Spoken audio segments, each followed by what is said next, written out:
Welcome, everybody, to the latest edition of The Bullpen with Adam the Bull, brought to you by Bet Rivers. It's a Q&A day here in The Bullpen. You ask the questions about anything except for politics and religion, and I will answer them even if they are not sports-related.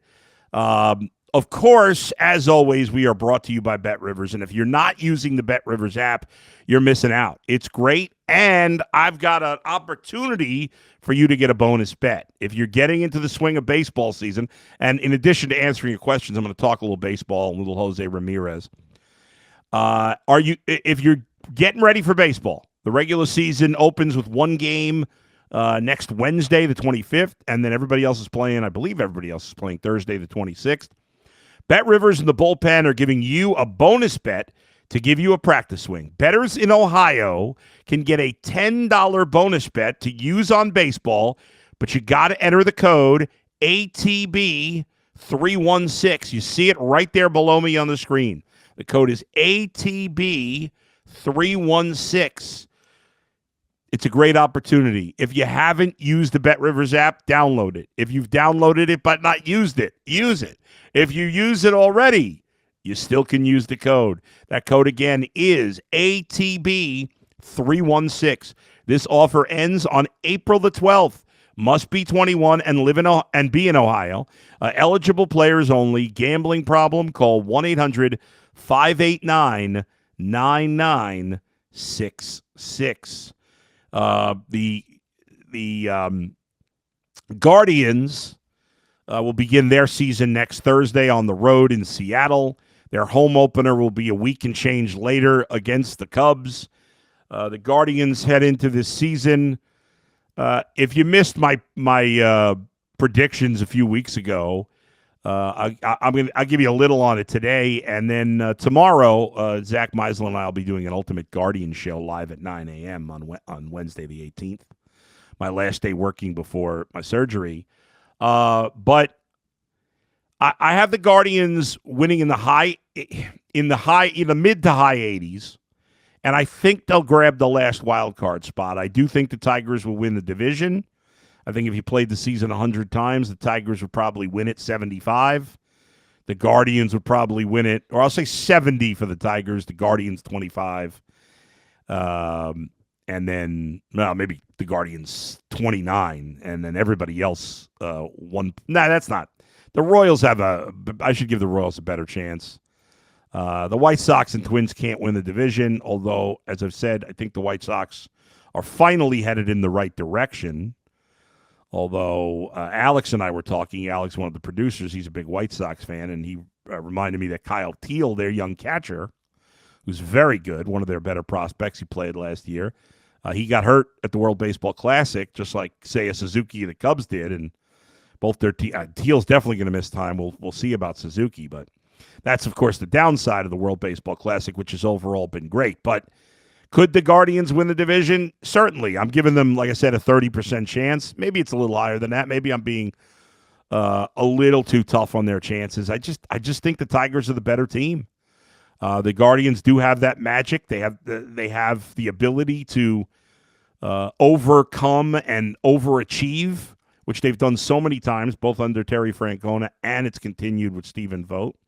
I think there's a lot of potential with their young players. I think we are trending to seeing Chase DeLauder start the season in the big leagues. And I think as long as he gets off to a solid start, we'll see Travis Bazzana sooner rather than later. I would say maybe that, I guess depends how you define that. But I would say by June the latest, we should see Travis Bazzana in the big leagues. I think this is it. Brian Rocchio and Gabriel Arias, to me, are really competing for one spot. Whoever plays better stays in the lineup when Bazzana comes up. But I think it's just a matter of time. I'd love to see him right at the beginning of the season. The Guardians did announce yesterday he will not be with the club at the start of the season.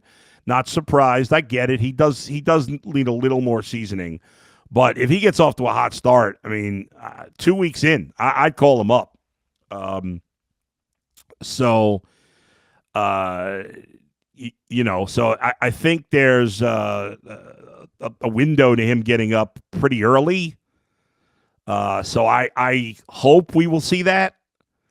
And with Pizzana and DeLauder, if they're both healthy and both playing up to their capabilities, I mean, they're both top prospects. So I like the Guardians' chances a lot more if both those guys are healthy and playing. Now, it's a big if, because we don't know when Pizzana especially is going to be in the big leagues. But if and when he does, I think there's a chance that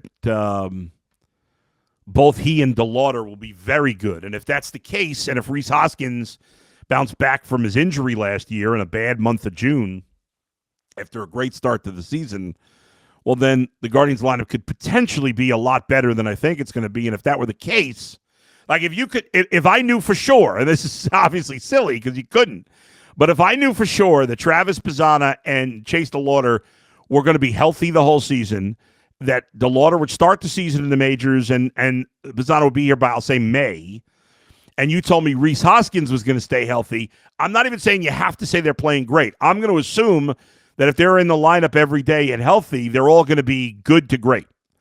And if you told me that, I'd probably sing a different tune about the division. However, those are three massive ifs. Massive.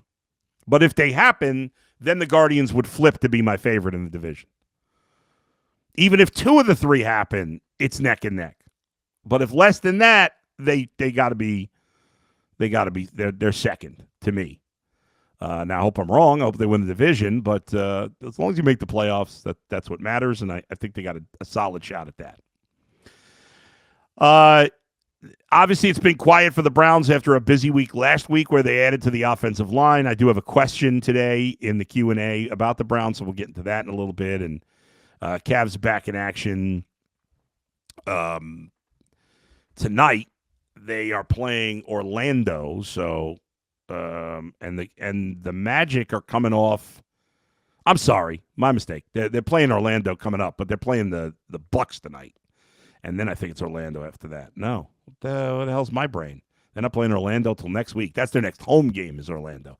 They got the road trip, Milwaukee tonight, Chicago Thursday, New Orleans Saturday, and then it's Orlando at home a week from today. So my schedule is a little off. That's because I'm rushing the rest of the season because I want the regular season to be over. We've got 4 weeks left in the regular season. Cavs have 16 games, 14 games left.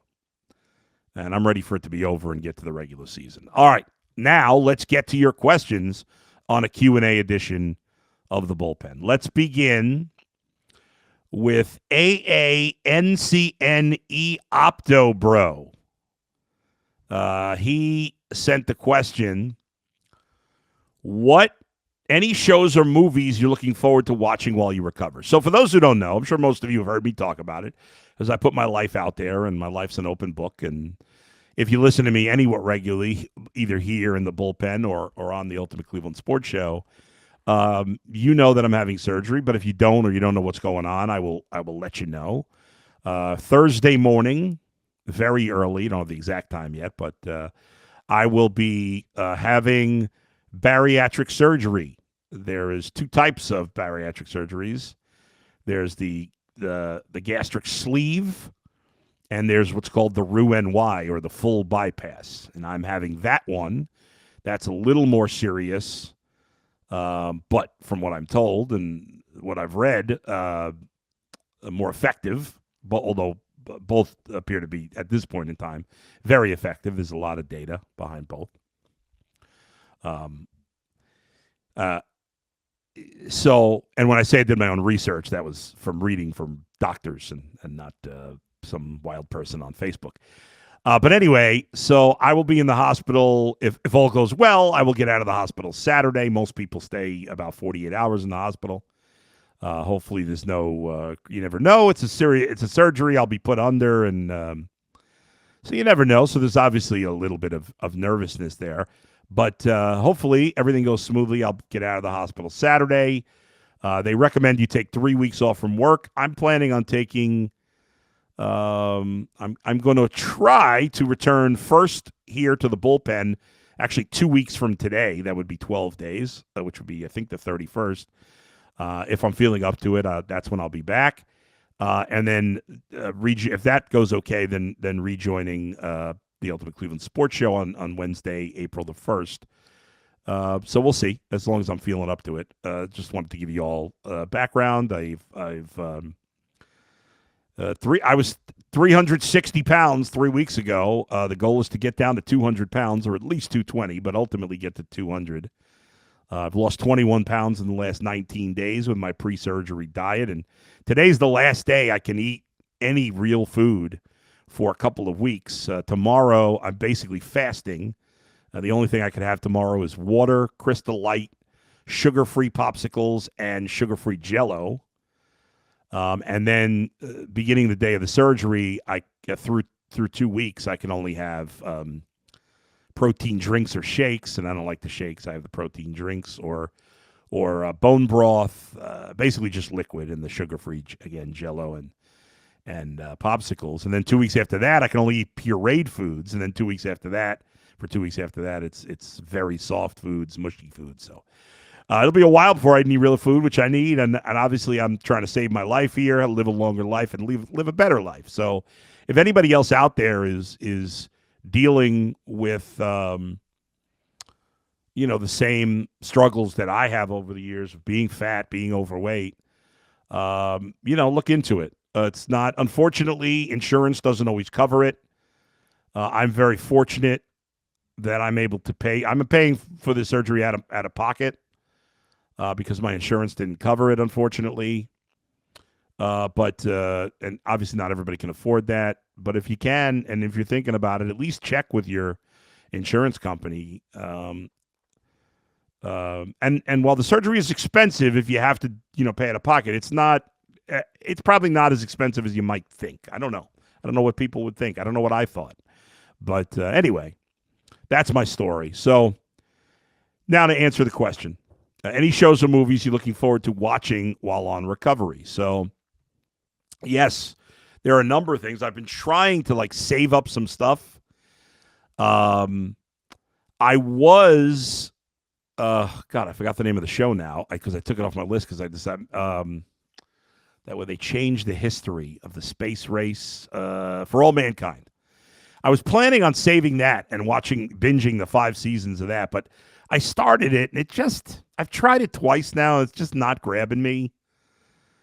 I know a few people have told me to stick with it, but I don't know. I just don't love it. So I don't know if I'll be watching that. I'm saving, if you're into the Godzilla, King Kong stuff that's been out in recent years, there's a TV show called Monarch: Legacy of Monsters. The 2nd season is out. It's a week-by-week show on Apple TV. They just started a few weeks ago, their 2nd season, and my son and I are going to watch it while I'm out of commission here. Also, in terms of movies, there's a bunch of movies that I want to watch during this time. The Bluff, which is a new movie on Prime. The Great Flood on Netflix. And then I want to see Marty Supreme, 28 years later, The Bone Temple. There's a horror movie on pay-per-view right now called Cold Storage, a movie that just went on to pay-per-view called Good Luck, Have Fun, Don't Die. It was in the theaters. I'm hoping that Send Help, the horror movie that's out still in the theater, hopefully that'll be on pay-per-view at least, if not stream. Well, it won't be on streaming soon, but so there's a bunch of movies. Is This Thing On? It's a comedy that was in the theaters. It's coming out on Hulu on Saturday, I believe, or Friday maybe. So there's a number of things. Some stand-up I want to watch. So there's a bunch. It's mostly movies. There's not a lot of TV shows right now. My wife and I, well, that's not true. My wife and I have a bunch of shows that we watch together. So I'll continue to watch those shows on a weekly basis. We're watching this new show on HBO Max called Rooster. Paradise on Hulu has got 3 more episodes, including last night's, which I haven't watched yet. Shrinking on Apple TV. The Pit, which is one of our favorites, we got on Thursday nights. And eventually I'm going to watch this Scrubs reboot, which I heard is pretty good. So we'll take a look at that. And a week from today, the new season, or a week from tomorrow, The new season of Daredevil Born Again, which my son and I like to watch. And there's some other good shows coming out next week or new shows that I'm interested in watching. A couple things on Netflix. And so, yeah, to answer a long-winded answer to your question, yeah, I've got plenty to watch. So thank you for asking. Mark says, good luck with your surgery. Thank you, Mark. Busted Baxter, speaking of TV, says, have you seen Succession yet? If not, what's holding you back? Succession, like For All Mankind, is another show that I've started that everybody loves. It's one of the few everybody loves shows I haven't seen. I've started it twice. Once I watched just one episode. Once I watched like 3 or 4. It doesn't grab me. It really is the show more than any other that people tell me I gotta watch, and I don't know what it is. I think part of it is the characters are all so hateable. I don't love when there's not a single character I can kind of root for. I know people talk about the nephew, who's kind of goofy in the first season, and I don't know. Maybe I'll give it another try. I am not a big fan. I shouldn't say I hate. I hate the character, and I don't love the actor who plays the son, the younger son, I guess, of his 2 sons, the one who's thinks he's taking over the company in the beginning. I just think it's so, I don't know. I hate the character. I don't like the actor. I'm not a fan. Nothing against him personally. I don't know. I guess it's personal if you say you don't like the actor. But anyway, that's why I haven't watched Succession yet. Joe says, speedy recovery. Thank you, Joe. Eddie Everhart, have you had Junior's Cheesecake? If so, what is your favorite flavor? Junior's Cheesecake is a famous place in Brooklyn, where I'm from originally. I think they sell them now nationally or across the country, like frozen cheesecakes or whatever. I don't know. I haven't had it because I've been to Junior's Cheesecake, but I didn't get a cheesecake because everybody in my family likes cheesecake, and we went there when I was a kid. But I don't like cheesecake at all. So I tried it once when I was a kid, but I didn't like it. I just don't like cheesecake. You would think, looking at me, that I like a lot of cakes, and I do like some, but I really only like chocolate cake. I don't like fruit desserts. I don't like pies, apple pie, or any of that stuff, and I don't like cheesecake. So I don't have a favorite flavor, Eddie. Pat says, best of luck to you. I just saw a mock draft where both Tate and Styles were available at 6. Both would be great additions. Do you think with the Williams signing, Styles would be off the board? That would be a badass linebacker core of Styles, Williams, and Schlesinger. Yes, it would be. I wouldn't say anything's off the board. You never know. The Browns have surprised us many times before.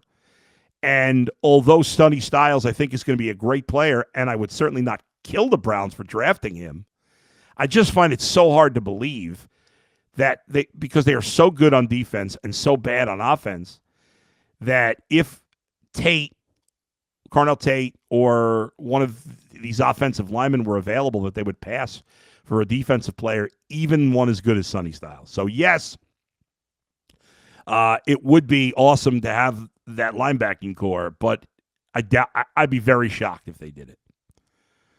Toy Beards is awesome, man. I hope it goes well for you. Joseph Potter, what do you think the starting offensive line will look like right now? How do you think it will affect the starting quarterback? Looking forward to seeing you on the other side. The offensive line is in way better shape on paper for the Browns than it was heading into the offseason. They still have work to do. They don't have an answer at left tackle. They have, I think, greatly improved at right tackle. The guard positions, I think, compared to how the season ended, I don't know for sure that the 2 guards they'll be starting are better than Bitonio and Teller, but those guys were on the decline. They're older guys. I think Jenkins will be an upgrade over what they had for most of the year at center. And now they got to add in the draft, whether it's at 6 or 24, or maybe even with their second-round pick early. They've got to add a legitimate left tackle. If they can do that, then the offensive line should be significantly better. Cuddy says, good luck with your surgery. Thank you, Cuddy. Jenny G says, making a trip to Cleveland soon. Is Slyman's a must? As someone who's about to have surgery for weight loss, it's a little hard thinking about Slimans at the moment because that'll be something I can't eat for a long time. And even if I eat it again, I'm going to have like an eighth of the sandwich, and maybe just the corned beef and no bread. But if you've never been to Cleveland and you want to try, and your thing is to try some of the best restaurants and some of the iconic places in a city, then I would say Slimans is a must. It's the best corned beef in the area. It's one of the best corned beefs I've ever had, and that includes being from New York originally, where everybody's snobby about their corned beef, including me. So, yes, I would say if you come into Cleveland and you're looking to go to a great place to eat, Slimans is a must. Let's Go Cavs tweets, are the recent changes to the structure of the Ultimate Cleveland Sports Show a result of lack of sponsorship sales? It seems like the views are consistent. Are you confident the show will keep going?